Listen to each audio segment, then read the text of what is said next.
જરૂર પડે. જે નિર્ણય લ્યો એ નિર્ણય ચોક્કસ લેવો. એ નિર્ણય પાછો કોઈથી બદલે નહીં. એનું નામ સાચુકલો નિર્ણય લીધો કહેવાય. સંકલ્પ તમે કરો, પણ સંકલ્પ સિદ્ધ કરવો હોય તો સંકલ્પ બદલી ન જાઓ.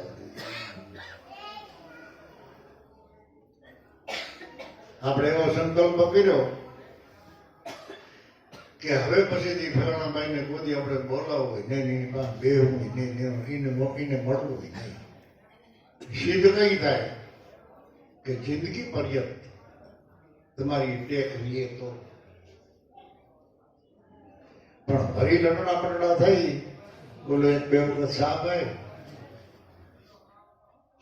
થોડીક મીઠી મીઠી વાતો કરે, અથડો લઈ જાય. એટલે કેવો આપણો નિર્ણય, આપણો સંકલ્પ સિદ્ધ નથી હોતો.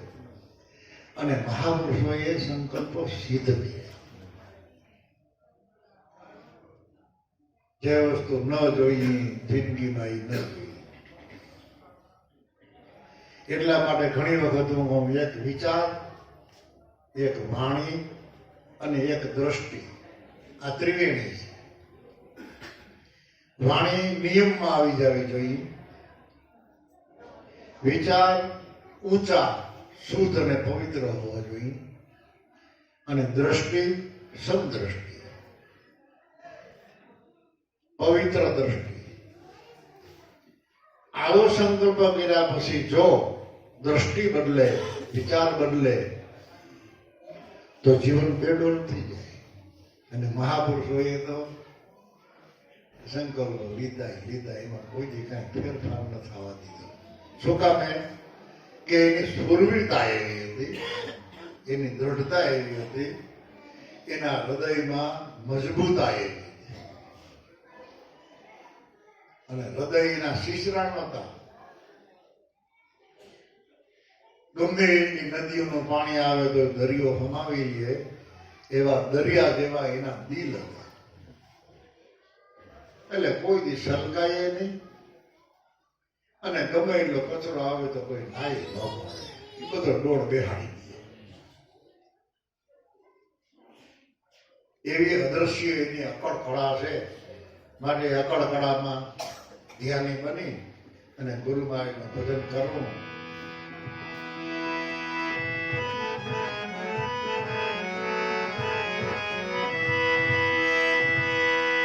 ભોજાવું શિયાર અલખ ધણિયા ગે,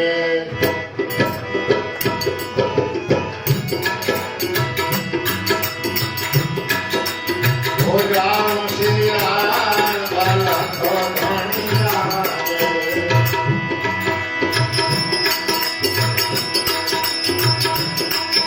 દિલ સબીરો ચરના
Oh,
આપને ચેતન કે જેમ ખેતી કરે ખેડૂત એમ આપણી આ ખેતી છે, સમરણ ખેતી કરજો. હે પ્રાણ પટેલિયા, તમે વેરો ધણીને ભરજો, એવી સમરણ ખેતી કરજો. એ ખેતી કરતા કરતા કરતા કરતા રખોડું પણ કરવું પડે. બરાબર કણ છોડે અને જો આપણે રખડવા વયા જાય, ખેતરને રઢું મૂકી તો પંખીને આવી અને કણ બધા વીણી દે. પછી આપણી મહેનત મારી જાય. અને પંખીડાનો કાયદો છે કે જ્યાં લગી ખેતરમાં કણ હોય ત્યાં સુધી પંખીડા ઘેરા ને ઘેરા આવે. પણ ડુંડા ખાલી થઈ ગયા, કણ એકે રહ્યા નહીં. પછી ખેતરને ડોકું ન કાઢે, એમના આવે નહીં. એમ આપણો આ દેહ છે ને, એ એક ક્ષેત્ર છે. એમાં શ્વાસ ઉશ્વાસ રૂપી કોણ આ પ્રાણ પંખીડા કાયમ વીણે છે. એમ કરતા કરતા કરતા કરતા કરતા કરતા બધા કણ જયારે થઈ રહે ને, હાવ ઠાલા જાડવા થઈ જાય. પછી એ ખેતરને છોડી એ પ્રાણ પંખીડું ઉડી જાય. ખેતર થઈ જાય ખાલી. માટે રોજા હોશિયાર, અલખ ધણી આગે. વિચાર કરો, સારો વિચાર કરો તો ગુરુ મહારાજ આપણે આગળ આગળ આગળ આગળ ભારત ચોખ્ખો કરતા જાય. તો આવી મહેરબાની કોણ કરે ભાઈ? તમે જેમણા જાઓ, અહીં આપણે બધા મહેમાન થઈને આવ્યા તો આ નંદલાલભાઈ ના દિનેશભાઈ બીજા ભાઈલાઓ મળીને કેટલી તૈયારી કરી રાખી. ખાવાનું, પીવાનું, પાથરવાનું, બેસવાનું, ઉઠવાનું, આરામ કરવાની જગ્યા, કેવડી બધી તૈયારી કરી રાખી. એ ગુરુ મહારાજે આપણી આગળ આગળ બધી કમ્પ્લીટ તૈયારી કરી છે. પણ હિંમત જોઈ. સુરવીરતા જો હૃદયમાં રાખો તો ગોરખનાથે એના એક અનુભવ વાણીમાં એમ કહ્યું છે કે માર્ગે હાલો તો સદગુરુ આગે આગે આગે. જો કોઈ ઉવાટે હાલે તો એના પગમાં કાંટા લાગે લાગે. હાલો હાલો હે હંસલાવ. ઈ માયલા જે હંસગતિના પ્રાણી છે, જે મનુષ્ય છે, જે ગુરુના બાળકો છે, એને ભલામણ કરી કે હાલો અમારા ભેરમાં આવવું હોય તો. ઈ માયલા આપણે એવી ભૂમિમાં જઈ કે જ્યાં દુઃખનું નામ જ નથી. દુઃખ તો નથી પણ એનું નામે નથી. ક્યાં નથી? કે જ્યાં સદગુરુ મહારાજનું સ્વરૂપ અને શબ્દનું સ્થાન પડેલું છે, જેમાંથી શબ્દનું પ્રાગટ્ય થાય છે, એ સદગુરુનું ઘર છે. શબ્દ ક્યાં હોય ને આપણે ક્યાં હોય, પછી બે વાત કરો ને, એ વાત કોઈ દી ફાળે ન પડે. પણ જ્યાંથી શબ્દ ઉઠે છે એવી ભૂમિમાં કાયમની માટે ધર્મક બાબા જેવા મહાપુરુષો એની હારે જ રહ્યા. શબ્દ સ્વરૂપે જ રહ્યા. દેહની હારે એને બહુ કોન્ટેક્ટ રાખ્યો જ નહીં. એને બ્રહ્મનિષ્ઠ કહેવાય, કર્મયોગી કહેવાય અને પૂરેપૂરા ત્યાગી કહેવાય, સત્યનો પારખું. એટલે આજ આવે પક્ષી, 5-25 પક્ષીડા આવે અને આપણું ખેતર ખાલી કરીને વહી જાય તો આપણી ખેડ બધી મારી જાય. બિયારણ જાય, મહેનત જાય, ખાતર વહી જાય, અને છેલ્લે આપણે ભૂખા રહી. આપણે ભૂખા રહી એનો તો કોઈ વાંધો નહીં, પણ આપણું નામ પૂછીને કોઈક 5 મહેમાન આપણે ઘેરે આવે તો એને શું ખબર આવશે? એને ભૂખા રાખવા. તો આપણો આ નામનો નાતો છે અને આ વચનનો વ્યવહાર છે. આપણે બધાએ ભાઈઓ બહેનો ભેળા થયા છે, કોઈ નજીકથી કોઈ દૂરથી, એ નામને નાદે ભેળા થયા છે અને વચનના વ્યવહારે ભેળા થયા છે.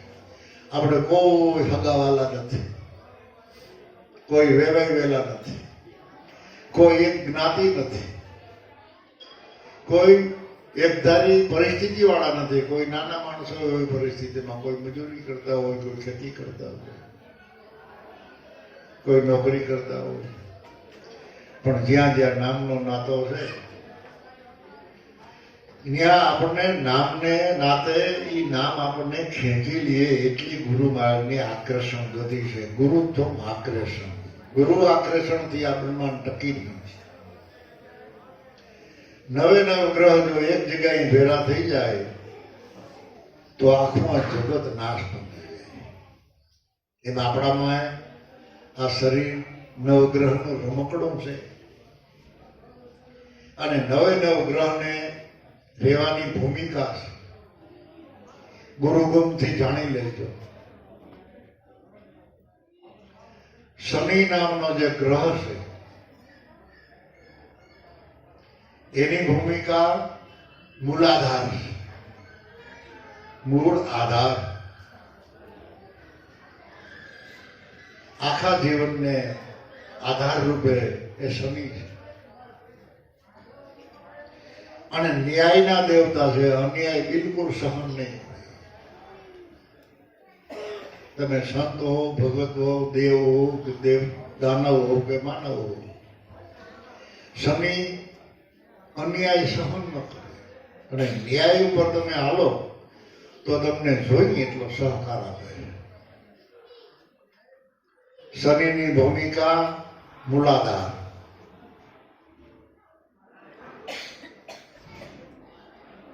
નાભી કમલમાં ધ્યાન કરી મૂલાધારમાં પાય દબાવી એના ધ્યાની બનો.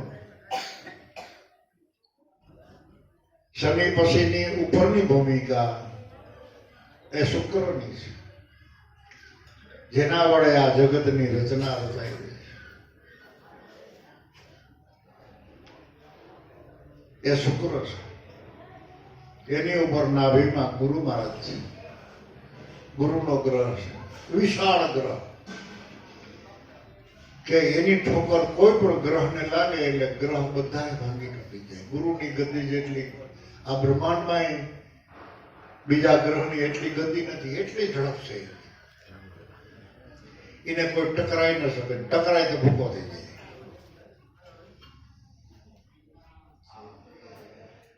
અને એનાથી ઊંચે આવો હૃદય ઉપર તો ત્યાં બુદ્ધની ભૂમિકા છે. ત્યાં બુદ્ધ રહે છે. એથી ઉપર આવો તો કંઠમાં એ મંગલ રહે છે. એથી ઉપર આવો તો મુખમાં સોમ રહે છે. સોમવલી પાન બધાય કરી ન શકે. શુદ્ધ બ્રાહ્મણ હોય તે કરે. અવર વર્ણને વમન કરાવે, વેદ વાણી ઉતરે. તો બીજી જ્ઞાતિને તો પ્રભુ ભોજન પ્રત્યેનો તાળો ને, પણ બ્રહ્મ ચિન્હા સહ બ્રાહ્મણ, જેને સદગુરુ મળ્યા, મુખ બ્રાહ્મણ, બાહુ રાજનીય, ઉર્હુ વૈશ્ય, પદમ શુદ્ર. ચારે ચાર વર્ણ તમારા 5 તત્વના ખોલકામાં છે. જે બોલે એ શુદ્ધ બ્રહ્મ તત્વ છે. આ બાહુ એ રાજન્ય છે. ઉર્હુ આ ઉદર એ વૈશ્ય એટલે વેપારી છે. આપણે ગમે એ પ્રકારનો ખાઈ, ફળ ફૂલ ભાજી બકાલો અનાજ એનું લોહી બનાવી અને નાળીમાં એને વેચી દેવું, જેને જેટલું જોઈએ, ક્યાંય 2 ટીપા, ક્યાંય 5 ટીપા, અડધું ટીપું, નાળીમાં એ વેપારી છે. અને પદમાં એ સૂત્ર છે. આપણા પગ વડે આપણા શરીરની સેવા થાય છે. હાલીને જવું, અંધારામાં હાલવું, કા અંધારામાં આપણા હાથ પડી નથી હાલતા, પગ નાનો પડે. એટલે બ્રાહ્મણ, ક્ષત્રિય, વૈશ્ય અને શૂદ્ર 4 વર્ણ ને આપણા ઋષિ મુનિએ જે વ્યાખ્યા કરી અને ગોઠવણી કરી, એ આપણા પોતાના હૃદય કમળમાંથી આત્માના અનુભવ જાણીને જગતમાં જાહેર કર્યું કે જન્મના જાય તે શૂદ્રો, સંસ્કારાય દ્વિજ, વેદ પઠનતા ભવ પાંડિત, બ્રહ્મ ચિહ્ને સહ બ્રાહ્મણા. જન્મતા મનુષ્ય માત્ર શૂદ્ર છે. સંસ્કાર મળે એટલે બીજું પદ પામે અને અભ્યાસ કરે વેદનો, શાસ્ત્રોનો, પુરાણનો, તો પંડિત બને. પણ બ્રાહ્મણ નો બની. બ્રાહ્મણ તો બ્રહ્મ ચિહ્ન સહ બ્રાહ્મણ. એ તો આપણને એવા સદગુરુ સંત મળ્યા તો બ્રહ્મ સ્વરૂપની આપણને ઓળખાણ કરાવી. દેહે કરીને ભલે ગમે એ જ્ઞાતિ હોય, પણ સ્વરૂપ આપણને જે ઓળખાયું છે અજર અમર અવિનાશી પદ ઓળખાયું છે. અને એના ધ્યાની બનવાની આપણને ભલામણ કરી છે. ગુરુ મહારાજ છિંદે એ માર્ગે હાલો. એમાં આપણે કાંઈ નવાઈ કરીએ છીએ ભાઈ? એમાં કાંઈ આપણે અહમ કરવાનો, કાંઈ પાવર કરવાનો? આપણી ફરજ છે કે નથી? કે આ દીકરાની ફરજ નથી માવતરની સેવા કરવી, ભલે કલેક્ટર હોય, ડીએસપી હોય, મામલતદાર હોય, પણ મા બાપનો તો દીકરો કે નહીં? અને મા બાપ પાસે જઈને તમે ઉભા રહ્યો એટલે તમારા દીકરો થવો ન પડે. તમને નજરે દેખાય એટલે કે આય બેટા આય. તમે કદાચ બોલદાર હોવ તો એમ કે આવો સાહેબ આવો એમ ન કે મા બાપ કે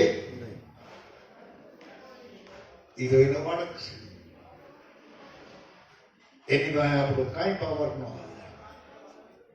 એટલે આપણે પેલા વાત કરે ને કે મા બાપની સેવા, સદગુરુએ નામ નિશાન આપ્યું એનું ભજન સ્મરણ અને એના સ્વરૂપનું ધ્યાન. અને ધ્યાન મૂલમ ગુરુ મૂર્તિ, સેવા મૂલમ ગુરુ પદમ, મંત્ર મૂલમ ગુરુ વાક્ય, મોક્ષ મૂલમ ગુરુ કૃપા. ગુરુ કૃપા મેળવવાના આ 3 સાધન છે. ડાયરેક્ટ કૃપા આપણને મળતી નથી. એના ધ્યાની બનો, એના ચરણની સેવા કરો અને એને આપેલું નિશાન એનું સ્મરણ કરો. સ્મરણમાં કંટાળતા નહીં અને પછી જગતના વ્યવહાર કરો. ગુરુ ચરણમાં રહી, વચનમાં રહીને ગમે એટલા વહીવટ કરશો તમે તો એ વહીવટનો લીસોટો ક્યાંય નહીં રહે. બધા તમારા કર્મ માર્ગ શુદ્ધ, પવિત્ર અને ગુરુ ચરણમાં અર્પણ થઈ ગયા. એટલે જ અર્જુનને કૃષ્ણ ભગવાને કહ્યું યુદ્ધ કર, આળસ કરીમાં, કાયરથામાં તારી કીર્તિને કલંક લાગશે. આ કાયરતા ક્યાંથી તને આવી ગઈ? કેવા કાયર બન્યો? ગુરુ ચરણમાં રહી ફળની આશા રાખ્યા વિના યુદ્ધ કરી. પછી તારે હારી જવાનો કે જીતી જવાનો સંકલ્પ જ ક્યાં કરવાનો છે? અને આપણે એ દેખીને જ રે કે ધર્મક બાબા, લાભુ દાદા, ઉગારામ બાબાની સેવા, એના ચરણમાં ગયા, એનો ઉપદેશ લીધો. પછી ક્યારે એને એવું વિચાર્યું કે આપણે આમ રહેવું? આનું ફળ સારું મળશે કે નબળું મળશે એનો સંકલ્પ ખરો, પણ પોતે પોતાની આ ફરજ બજાવી ત્યાં ક્યાં જઈને ઉભા રહ્યા, કેવું પદ પામ્યા અને એ પદ પાછળ આપણને સહજતાથી ઓળખાયું. તો આવા આપણને સદગુરુ મળ્યા, પૂર્ણ બ્રહ્મ પરમાત્મા અજર અમર અવિનાશી. તો એના બાળકોને સુરવીરતાની જરૂર પડે. તો આપણે એ જ માર્ગમાં ઊભા થઈ. એના મુખનો આપણે ઉપદેશ મળ્યો છે, સત્સંગ મળ્યો છે, એનું સાનિધ્ય મળ્યું છે. અને જો આપણી વાણી વિચાર ન સુધરે તો આપણને ખીજાવ, બીજાને ન ખીજાવ.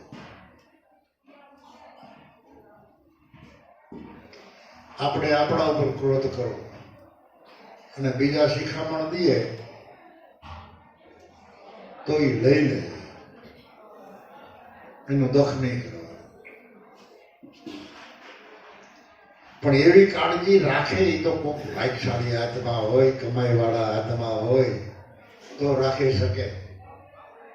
હરદમે દમ તુહી તુહી કે અલગ નિરંજન.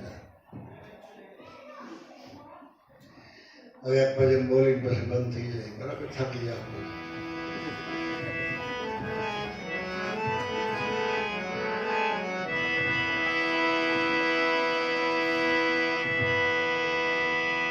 માયલા હુંદાસો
ખમાયો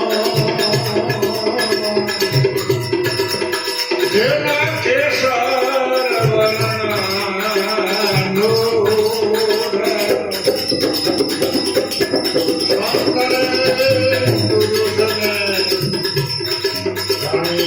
ખમાયો અને કેસર વર્ણનો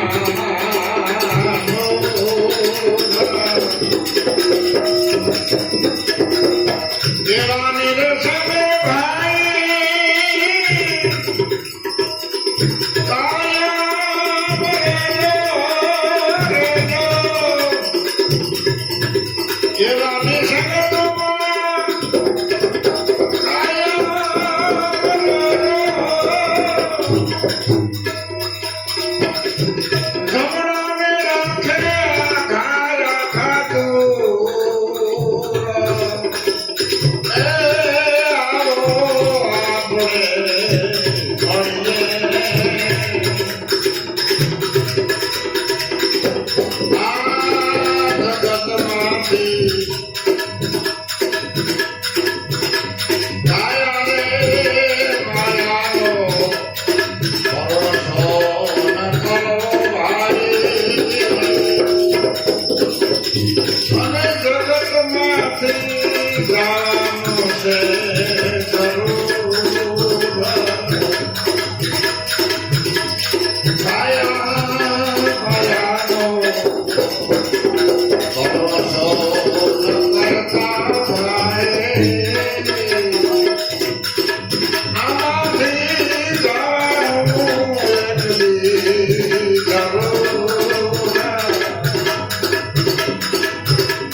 त्र्यंबक साहेब गरवी कर गंगा अपने अपना गुरुदेव जय जय गुरुदेव।